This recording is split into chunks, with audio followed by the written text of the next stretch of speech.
It's no surprise that being buried alive is one of the most common phobias out there. Taphophobia is the proper name for the fear of being buried alive, and it obviously works hand in hand with claustrophobia, the fear of confined spaces. Something about being stuck in a pitch black box with no way out and only hours of oxygen strikes a tone among people as a horrible way to go. Now, let's be real, nowadays, this would never happen, right? Well, yes, actually, and not just for popularity points on YouTube, but actually being buried alive with a genuine possibility of never seeing the surface again. But before we get into the modern day, let's take a stroll throughout history. If you were to guess that burying people alive was a form of medieval torture, then you'd absolutely be right.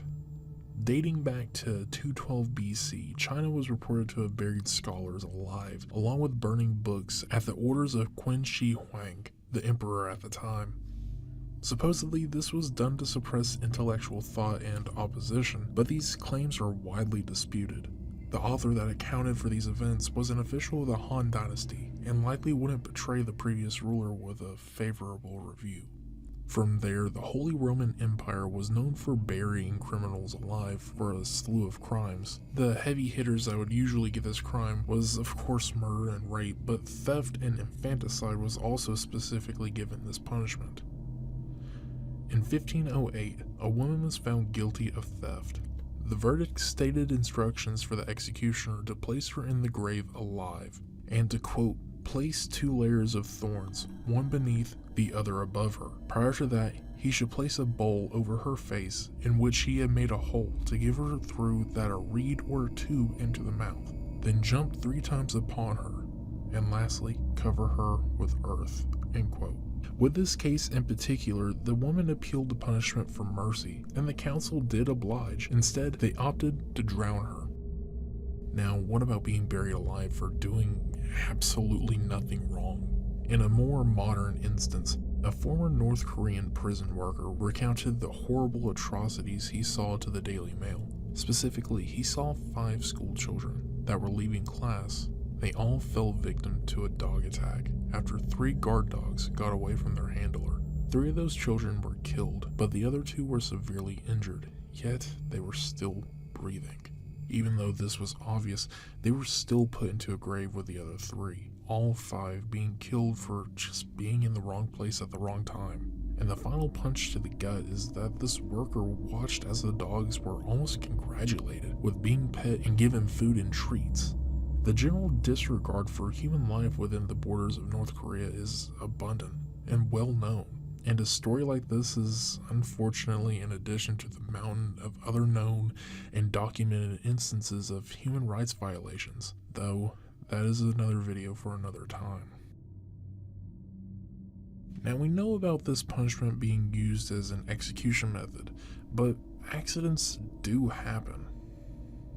The 19th century has the most documentation about premature burials. Many newspapers ran stories of exhumed bodies and uncovering people that may have mistakenly been buried. The New York Times reported on February 21st, 1885, that a man only known by the name of Jenkins had been found in his coffin to be on his side with his hair pulled out. Scratches were also present on all sides of the coffin.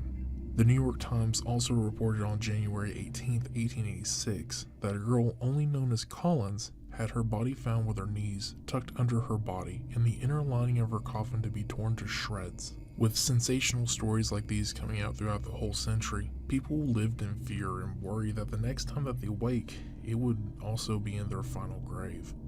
It also led to panic over vampires, but again, that is a different topic for a different video. Anyway, something had to be done to ease tensions. An idea pitched by P.G. Pessler, a German priest, was for each coffin to be fitted with a cable that would lead straight to the church bell, alerting any passerby of someone that needs help. While impractical, this ultimately led to the development of the safety coffin, made by Dr. Johann Gottfried Teuberger in 1829.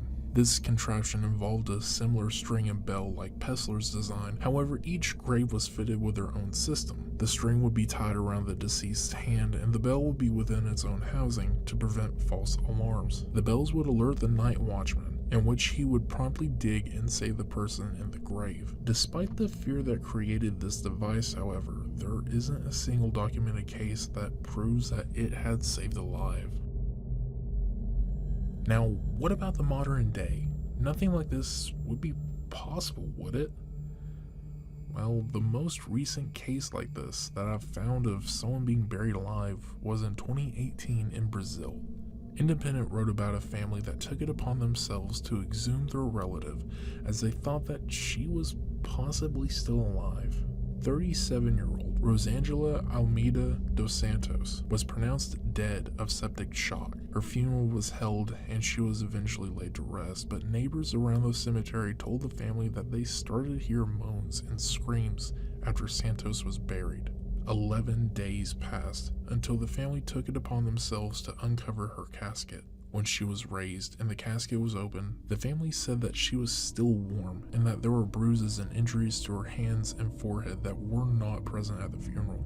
They also stated that nails were protruding out of the coffin as a sign of a struggle. Police started their investigation and found that the screams and moans were likely rumors. The family involved was then accused of violating a grave. Now, this is a very rare instance and quite a bit of he said, she said. I think the most likely way to end up in your grave alive is at the hands of a killer. Nothing official, just an instance of being tied up in a situation with someone that would do something so heinous. And yes, there are plenty of stories that have happened like this. In 1980, a 17-year-old California man by the name of David Weider received a life sentence for the murder of 20-year-old Michael Morgani. Morgani was a developmentally disabled man and was a lookout for Weider while he committed a burglary. After the crime was done, Weider and an accomplice lured Morgani to a secluded place and forced him to dig his own grave. They hit him with a baseball bat and choked him with a telephone wire. Morgani was buried alive, where he suffocated in the shallow grave. Weider was released on parole in 2021. Now, have people made it out of their grave alive? Is there such a possibility? Well, the answer there is yes, but nevertheless it's still extremely unlikely. Essie Dunbar was declared dead after a supposed fatal epileptic attack. The funeral was scheduled to be a day later so her sister, who lived out of town, would be able to attend her funeral. She was still late, arriving as a few clods of dirt were being placed on her grave. The Dunbar sister ordered that she be dug back up. She had to see Essie one last time. All 6 feet of dirt was lifted off the casket, and it was then opened. Essie sat up and greeted her sister with a smile. She ended up living for another 47 years. Another story from 1937 is about a 19-year-old Angelo Hayes. After a motorcycle accident that threw Hayes into a brick wall, he was determined to have died at the scene after no pulse was found. Hayes' face was disfigured to a point where his parents weren't even allowed to view his body. 3 days following the accident, Hayes was laid to rest.